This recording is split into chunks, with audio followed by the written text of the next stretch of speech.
a roll call now. Dr. Adamson, would you be so kind?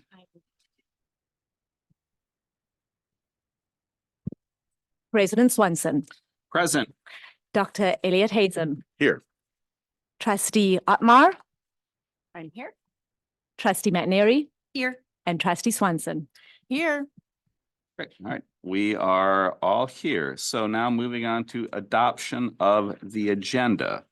Dr. Adamson, do we have any changes to the agenda at this moment? We actually do, yes. There are three that I would like to make note of. First of all, there is a lease contract negotiations number 4, which was added to the closed session agenda. We also have voter survey results slides were updated. That's specific to page 30. And then we have one walk-on item specific to our transportation plan, which will be in your, it doesn't sound like it's on, does it? Yeah, it does. No. Testing. Okay, because I'm really close. Changes to the agenda. Changes to the agenda. We have a lease contract negotiations. Number 4 was added to our closed session agenda. Voter survey results slides were updated. This is on page 30. And then we have one walk-on item this evening, which is in your folders, which is at your table in our closed session room, that's specific to our transportation plan for the 23-24 year. And that is it. All right, thank you very much. Is there any public comment related to the agenda? I don't think so. We've got nobody online and no one in the room. So any board comments on changes to the agenda? All right, so looking for approval of the agenda, can we see a motion, please? I'll make a motion to approve the agenda with the changes stated. And I will second that. All right, we have a first and a second, and since we're all here present, I think we can just do, we don't need to do a roll call, so all in favor? Aye. Aye. Aye. Anyone opposed? So passes unanimously. Moving now on to closed session, just identifying those particular topics. We will be discussing collective bargaining with PGTA, again, collective bargaining with CSEA. Number 3 item, public employee discipline dismissal release leave complaint, government code 54957. And the 4th item, lease contract negotiations. Looking out again into the room, do we have any public comment on closed session items? Seeing none, and anyone online? Seeing nobody, so we now will adjourn to closed session. Here we go.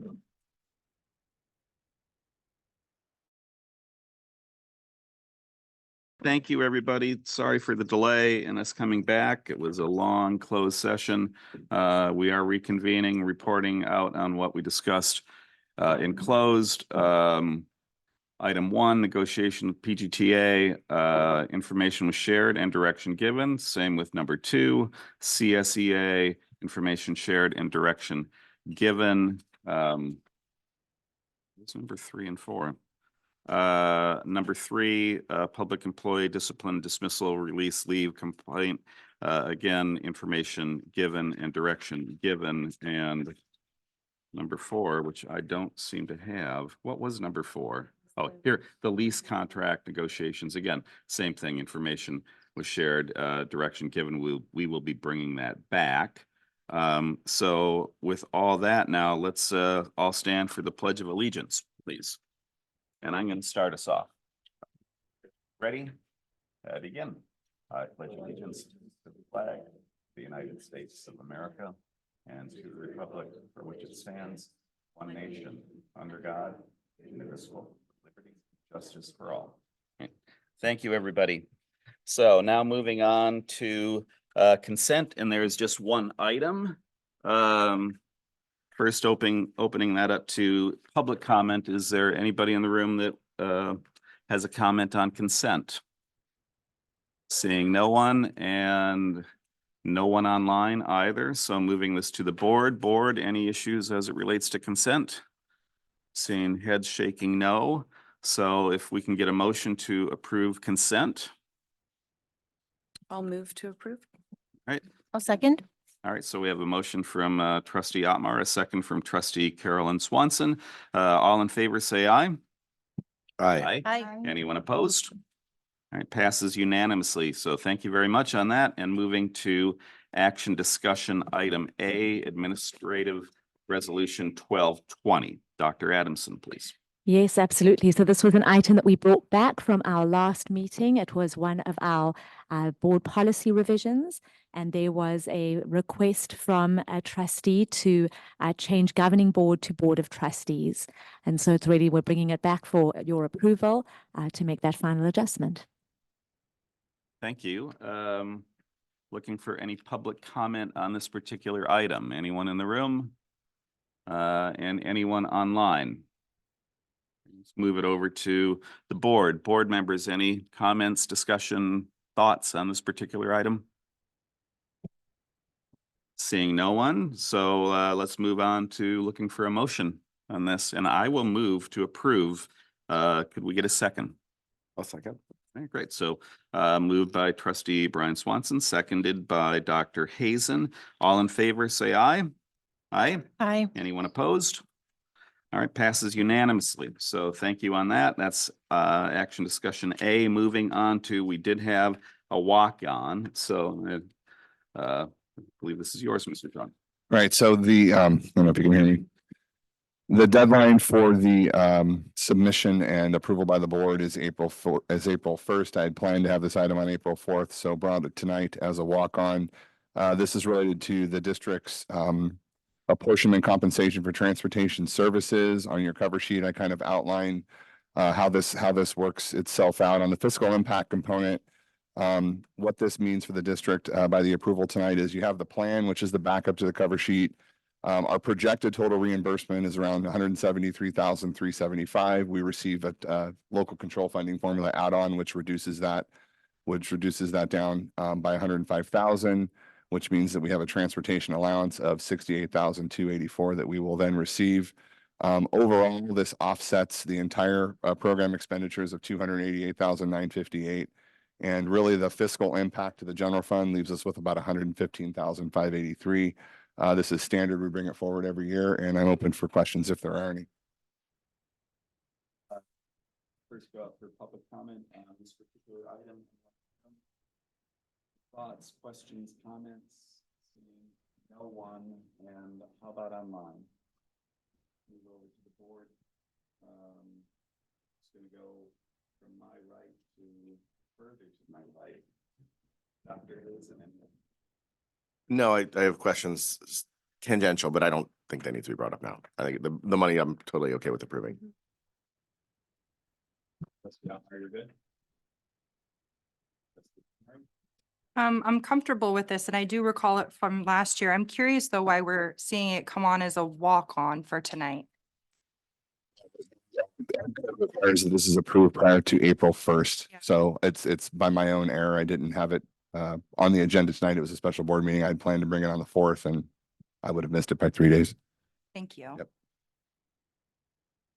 I haven't read this, so is this working? Can you guys, I can't. I Really low. I don't- it feels like it's like people at home can't hear. Can I just have like 3 minutes to read this? And I'll probably approve it, but I want to read it first. Okay.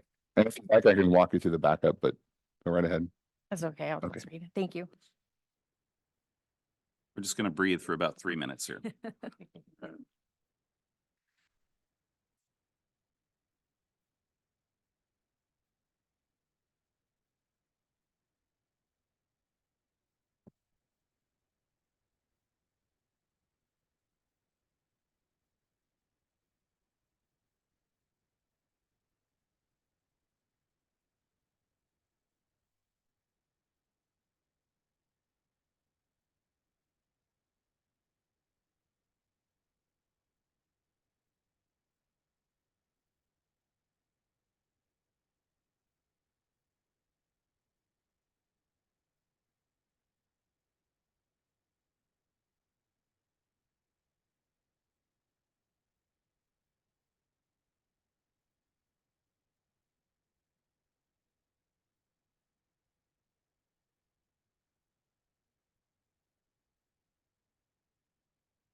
I'm ready. Okay, all right, so, knowing that it is action discussion. We've all had a moment to talk about it and review. So I'm looking for a motion to approve. I'll make a motion to approve on staff's recommendation. Okay, great. We have a second. I'll second. Great. We have a motion to approve from trustee McNary and a second from trustee Otmar. All in favor, say aye. Aye. Anyone opposed? Right, passes unanimously. So great. Thank you very much. Let's move on now to information discussion, voter survey results. Mr. Jorn. Right, so I will go ahead and bring Officer Dale Scott to the vote for us. He handed out the voter survey results. It was in your packet, posted online.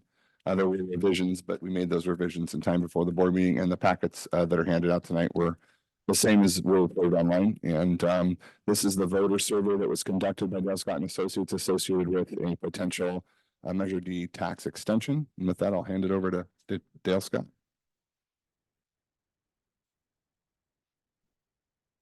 Mike. Sorry, is this going to be on the screen? I don't Okay, and then somebody have a. I can put it on. Okay, and can you move the slides also?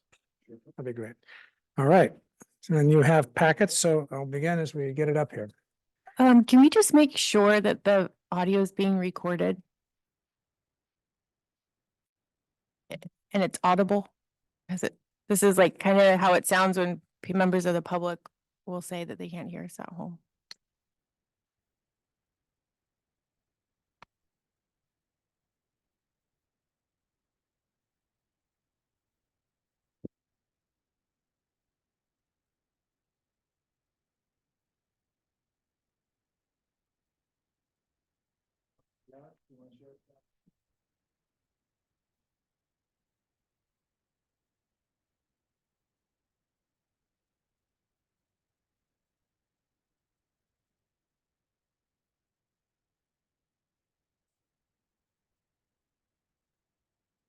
All right. So let's go to slide 2. This is not part of the survey, but I put it up there as context for what we're going to talk about. What you see here is on the left-hand side is voter turnout in Monterey County. We can't get it down to the level of your district. Voter turnout in Monterey County by type of election. I think I showed you this slide last time I was here. The blue are the presidential elections, the black are the gubernatorial elections, the gray are the primaries and recalls and whatnot. So you can see that, let's take November 2020, 80% of the voters in Monterey County cast a ballot in the presidential ballot. And then just a few months later, well, a few years later, in June of 22, that was the gubernatorial primary, 30% cast a ballot. So what is important to consider in this upcoming presidential election is the voter turnout. And you can see that this has been consistent since 2001, when the law changed, allowing elections, general obligation bond elections, to be at 55%. If you go back and you look at all of that data, slice and dice it, turns out that in the presidential election, the passage rate of general obligation bonds for college districts and school districts has been a little over 90%. In the gubernatorial elections, it's been about 80%. In the primary elections and other elections, it's been about 65%. So you want to get on a ballot where there's the largest amount of voters coming out and giving you their opinion, not just those that are consistent voters and the others stay home. If we can go to slide 3. Then I also wanted to remind the board that the financing that we are considering, or the bond election that we are considering, is what's known as a tax rate extension. The gray is the bonds that have already been passed by the voters and issued. We've assumed a fairly conservative rate of growth in the assessed valuation. So you can see over time, starting just a couple of years, these tax rates are projected to fall. We can go to the voters and we can ask them for approval of a bond, and then we'll fit the two together so that the tax rate is extended. Now, of course, it is continuing a tax, but it is not increasing the current tax, and that's why it's called a tax rate extension. The series you see in the box in the lower right-hand corner, those are just the estimates we make. Once this, assuming this passes, assuming you get on the ballot, assuming it passes, then it's up to the board to decide when it wants to draw the monies down, what it wants to spend them on, et cetera, et cetera. And there's no real shelf life on this. It's really up to you to spend this how you want and when you want. This helps us in producing what the tax rate numbers are. So now I will turn to the survey on starting on page 5. The survey was done in English only in February. There were only 160 completed. It was done both by cell phones and landlines and also bringing people online. That created the hundreds. I mean, it's been much more difficult over the years to get people to answer the phone. I think we all realize that. And you can see that down at the bottom, that's dealt with by the margin of error. So margin of error in this survey is 7.7%. What that means is when I say, so the rate is 65%, in your brain, you have to think 65% plus or minus 7.7%. But the numbers here will give you a guide of where your voters stand. So the way these surveys work is when the person gets on the phone, they are given a few warm-up questions to make sure they understand that this is actually an opinion survey, they're not trying to sell them something. And then we read them the ballot language, or what we believe the ballot language will be close to get their opinion without any information, which is frankly the way many voters vote. But they're trying to get that sense starting out. Then a number of pieces of information are given to the voter on the projects that are going to be built and constructed and funded, on the tax rates, on the tax payer protections. And then we come back and ask them again, have you changed your mind now that you've heard this information? And we have them vote again. And then we ask them a couple of demographic questions. So I've moved some of these demographic questions up because I think they're interesting for you to have the context of who your voters are. And this, by the way, is then when the firm that does this sampling will then moderate the numbers on this to make sure that it's a representation of your voters. So it's not just only the people that show up, it's actually balanced. So we asked people, what is the main way you receive information about the Pacific Grove Unified School District? And you can see in the blue is sort of the district driven. District communications is actually 17%, which is remarkable when you think about it. I mean, I don't think that's where it was even 7, 8, 9 years ago. To have 17% of the people say they get most of their information by district communications is something I think you should be proud of. Friends and family and district employees, you would imagine that, but then also district social media, public meetings. And then you have, of course, the Monterey Herald and the Carmel Pinecone, and then the rest of them are kind of smaller. In addition, next slide, please. We asked people, now remember, I'm sorry I didn't start with this, so there's no way you should remember. These are only voters we're talking to. We're not doing a survey of parents. We're not doing a survey of the community. And in fact, the first question that's asked is, do you plan on voting in the November election? And if they say no, then they're thanked for their time and they move on. So it's really people that are planning on coming to the polls in November. We ask, do you have or have you ever had children or grandchildren who attended or are now attending a school in the Pacific Grove Unified School District? 61% of the voters said no. So, which I find it interesting for a couple of reasons. One is often school board members, you'll think of your constituents as parents, but in fact, almost 2/3 of your constituents have no real connection to the district, and they've never had a connection. Now you can spin that a couple of ways. One would be they're going to have children and they want to be here because they know your schools are good, or they've had children elsewhere and they like it here and they've moved here. But either way, you have a very large group of people, of voters, that really don't have much information except what they just told you. However, if we can go to page 8, please.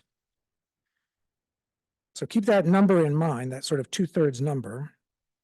Do you agree or disagree? We asked them. Pacific Grove Public Schools are our community's most important asset and should be our #1 priority. 74%. 74%. And then we ask them on the next page, do you agree or disagree? Quality schools increase property values, 94%. So even though they don't have any connection, vast majority don't have any connection, they certainly figured out that having good schools is good for them if they're a property owner. And that's why you see such a huge number here. That is, I would say, we do a lot, we ask this question in every survey. I would say that is definitely on the high side. I mean, in seeing, 75, 85% is not unusual, but 94% is huge. And then finally, we ask, do you agree or disagree Pacific Grove has successfully completed projects promised with Measure D funds approved by the voters in March of 2020? And as you'd expect, the vast majority, 58%, say they don't know because they don't know and they don't follow that. But of those that do know, 36% agree. Okay. Now, remember what I said.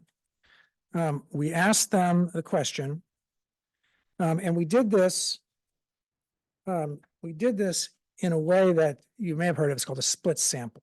I'm on page 12. So half of the people got the question one way, half of the people got the question the other way.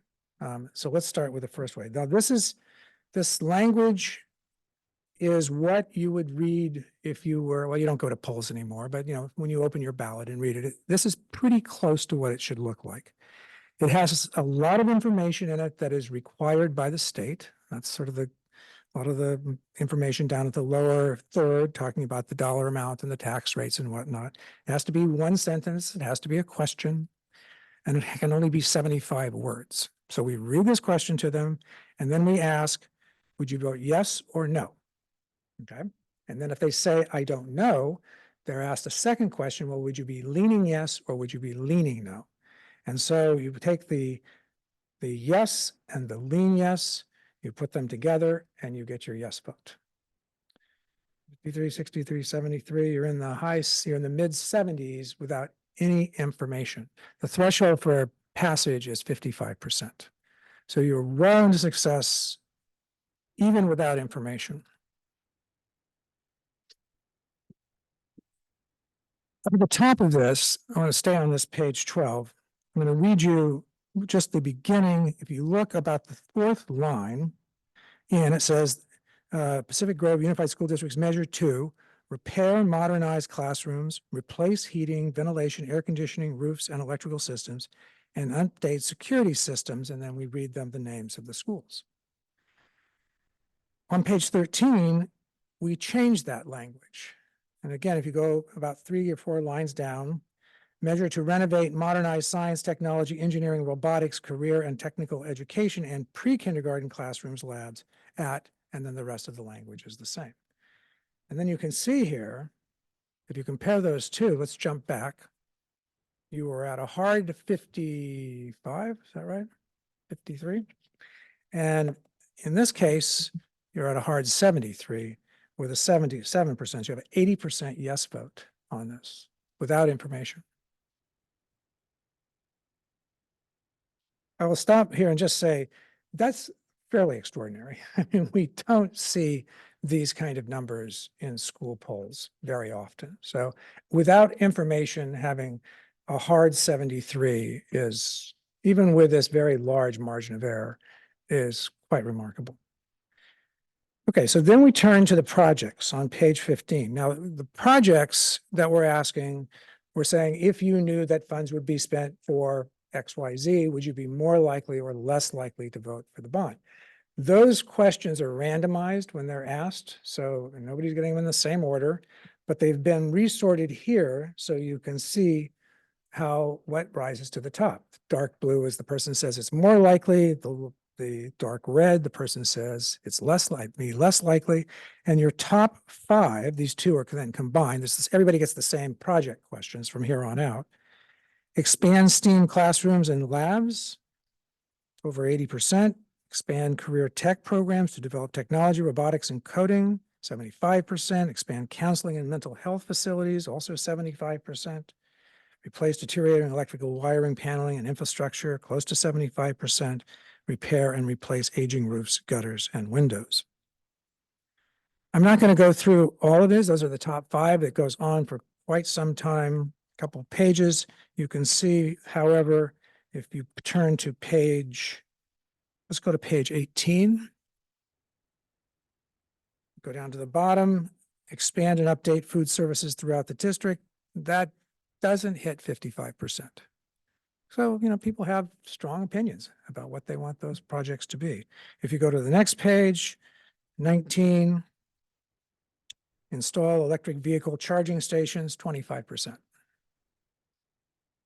Repair and update athletic fields throughout the district, 45%. And that's fairly consistent with what we see around the state, frankly. We now ask them questions about taxpayer protections. And these are, I think, very important that people know how their dollars are going to be protected. So let's look at these 5 questions. We ask them, if you know that the funds would be spent locally and cannot be taken by the state, and then it continues on and be spent elsewhere, would you be more or less likely? 80% said they would be more likely. Full public disclosure is required of all spending, 76, 77%. Many projects would qualify for state matching funds, 75%. Funds would not be used for administrators' salaries, 72, 73%. If bonds are not approved, the district could lose access to state matching funds, 70%. So all of these, once the voter hears of these taxpayer protections, then they are much more likely, they say, to vote for the bond.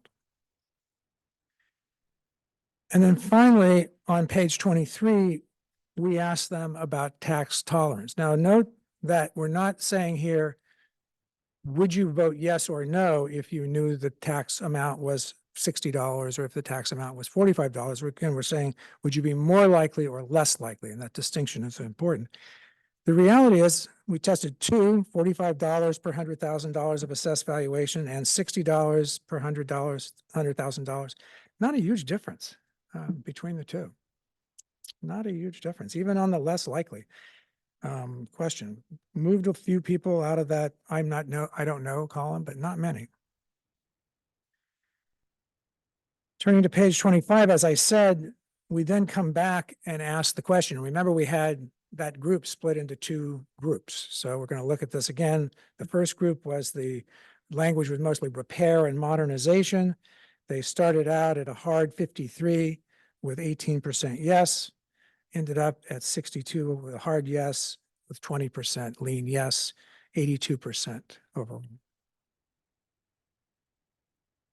The other already was started out at 73%. I'm on page 26. It went up slightly to 75%, ended up with a 78% overall.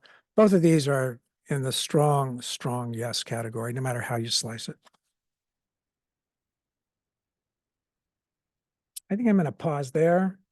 I can come back later and talk about steps, or would you like me to handle this now? Okay.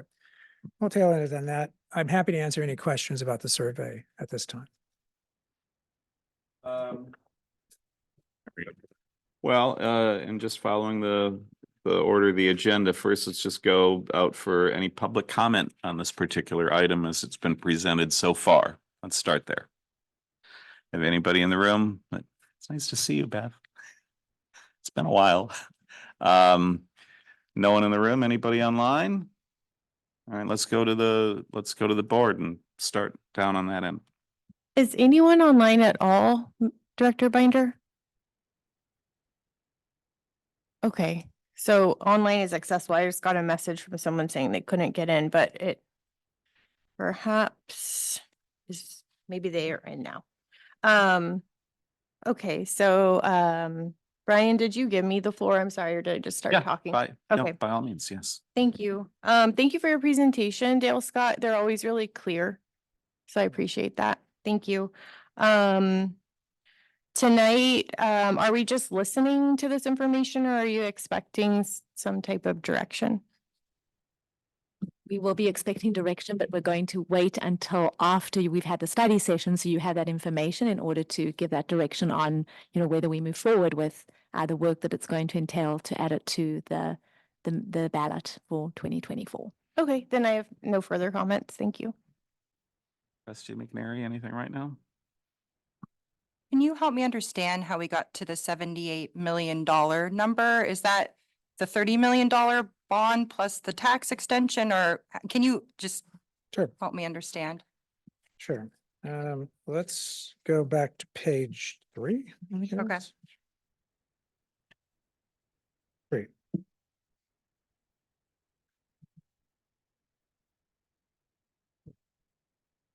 So the voters have already approved a couple of bonds over time. The bonds have been issued, and they are now repaying them. We know how much that principal is. We know how much the interest is.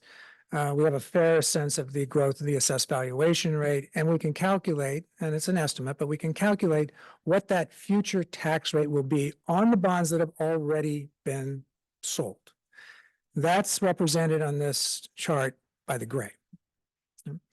Then you can go look to the far left of that chart. You can go up and there's your it's about $68 tax rate right up at the top under 2023, 2024. And we say, okay, if we extended that roughly $68 and continued to charge that amount, as even though it's set to fall within a couple years, how much additional bonds could then be issued? Because it'd be producing a fair amount of additional tax dollars. And given that amount of money, current interest rates, the cost of interest that you can see we've disclosed here, how much would that then produce? And that's the $75 million. Now it's up to you if $75 is too steep, too much, too rich, that's the decision the board gets to make. This would be the maximum, more or less, at what you could put on the ballot and be able to tell the voters this would extend but not increase your tax rate. Okay. So essentially with our bonds, our most recent bond, we did increase the tax rate, but now we're going to keep it steady for a longer period of time than our initial bond. Correct. Okay. Thank you for helping me understand that. I don't think I have anything else right now. Trustee Atmar? Thank you for the presentation. My question is about the number of people that were involved in the survey. 160 people in our community.